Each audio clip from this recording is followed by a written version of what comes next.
नाशिक मधून महायुतीला शांतिगिरी महाराजांचं टेन्शन आल्याची माहिती आहे। शांतिगिरी महाराज निवडणूक लढण्यावर ठाम आहेत। अर्ज माघार घेण्याचा आज शेवटचा दिवस आहे, पण ते आपला अर्ज मागे घेणार नाही अशी माहिती समोर येते। त्यामुळे महायुतीचं टेन्शन मात्र वाढलेलं आहे।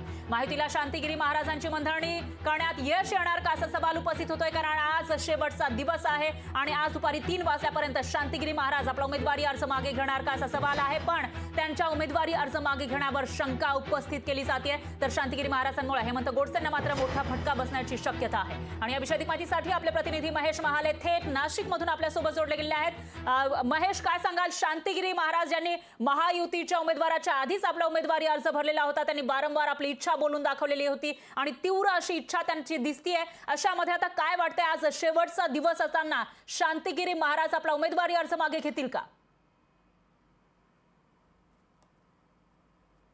नक्कीच फरक। खरं तर नाशिक आणि दिंडोरी लोकसभा मतदारसंघात माघारी घेण्याचा आजचा शेवटचा दिवस आहे आणि गेल्या काही दिवसांपासून जर घडामोडी बघितल्या तर नाशिक लोकसभा हा विशेष केंद्रित करण्यात आलेला होता। अगदी शेवटच्या टप्प्यामध्ये महायुतीच्या उमेदवाराचं नाव घोषित करण्यात आलेलं होतं। यात शांतिगिरी महाराज देखील शिवसेने यांच्याकडनं त्यांनी फॉर्म भरलेला होता। महायुतीकडून ते लढविण्यासाठी इच्छुक होते, मात्र हेमंत गोडसे यांना उमेदवारी दिली आहे। मात्र आता महायुतीतीलच वरिष्ठ नेते हे शांतिगिरी महाराज यांची मनधरणी करतायत, त्यांना माघार घेण्यासाठी विनंती करतायत। परंतु शांतिगिरी महाराज हे माघार घेणार का हे पाहणं महत्त्वाचं ठरणार आहे, कारण शांतिगिरी महाराज यांचा जय बाबाजी भक्त परिवार हा नाशिकमध्ये मोठ्या प्रमाणात आहे। त्याचप्रमाणे शांतिगिरी महाराज हे मूळचे नाशिक जिल्ह्यातील लाखलगाव या गावचे आहे, त्यामुळे त्यांचं स्वतंत्र असं वोटिंग देखील आहे। जवळपास ते 1.5 ते 2 लाख मतदार हे त्यांच्या सोबत आहे। भक्त परिवाराची तेवढी संख्या आहे, त्यामुळे कुठेतरी त्यांच्या उमेदवारीने हेमंत गोडसे यांच्या